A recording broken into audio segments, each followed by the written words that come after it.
Okay mga boss, so nagpalit tayo ng ilaw ng fog light dito sa may bumper ng kanyang Honda Civic 97 model. So ayan siya mga boss.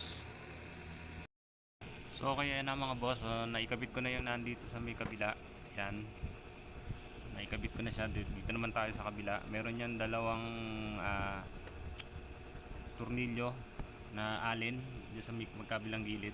Yan, hinugot ko na siya mga bossing. So ayan, hinuhugot ko na. So makikita nyo, ginawa ko na rin yan ng socket para hindi na puputulin yung wire. Uhugutin na lang. Nakaklip na lang yan. Ayan, may socket sa dyan. Okay, ayan. So hindi ko na napakita sa inyo kung paano ko ano yun. So ayan yung ipapalit nating bulb sa loob ng fog light. So tatanggalin natin yung stock na yellow. Meron niyang 4 na screw. So screw nyo lang, luwagan nyo lang yung 4. Yan, nakikita nyo naman, niluluwagan ko mga bossing. Yan.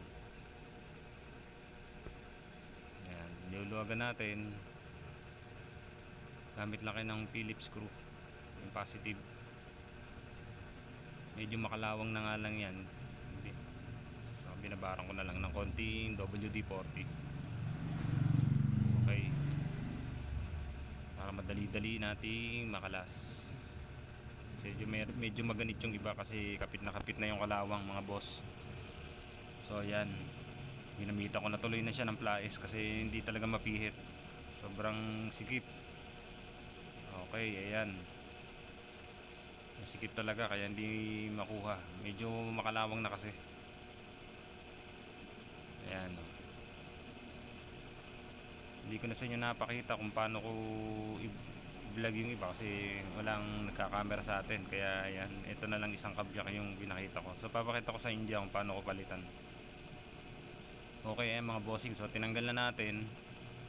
Ayan siya mga boss, ayan, ayan, meron diyang lock, ayun, iaangat nyo lang yon, tatanggalin nyo lang sa clip, ayan, tapos iangat nyo yung pinaka nagpe-press sa kanya, ayan, tapos huhugutin nyo lang yung wire na yan. Ayan, inangat ko na. Tapos meron niyang saksakan, ayan, iusod ko lang siya ng konti para magkaroon kayo ng access, para may labas nyo yung suksukan. Nakasuksok kasi yan sa loob, tinatago para hindi mag-grounded. Yun, natanggal ko na. Okay, so ayan, papalitan na ngayon natin siya ng bago. Nabili lang natin yan boss, sa Shopee lang natin yan nabili. Binili yan ni customer. Shoutout nga pala sa may-ari nitong Honda Civic na to.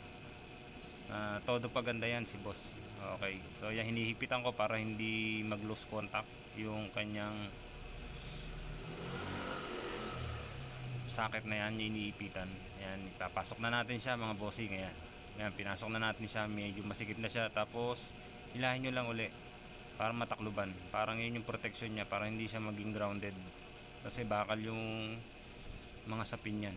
Yun yung pinaka safety niya. So tapos yan, pasok na uli natin mga bossing. Ayan, may hubog yung ating socket. Ayan, nakita nyo may hubog, merong bilog at saka merong parehaba ang butas, doon nyo itatapat yan. Ayan, ayan, doon yung hubog yung parang half moon. Tapos sa kabila naman yung isa, tapos sabay baba nung lock, tapos isabit nyo doon. So ganun lang kasimple mga bossing. Tapos balik nyo na uli sa dating pwesto. Ayan, ngayon ibalik nyo na yung takip. Tapos sumunod yung mga screws, 4 na screw lang yan, 4 na screw lang yan lalagay nyo. Ayan, ayun yung isa. So ngayon ang gagawin natin, patetesting muna natin kay boss kung nailaw. Baka kasi hindi nailaw, baklas na naman tayo. So ayan, patetesting natin. Ayun, ganda niya, oh. Ngayon tatanggalin ko rin din yung film kasi nilagyan ko lang yan ng film dati. Mas maganda niyan open, yung walang film. Ayan, nagbi-blink siya mga boss.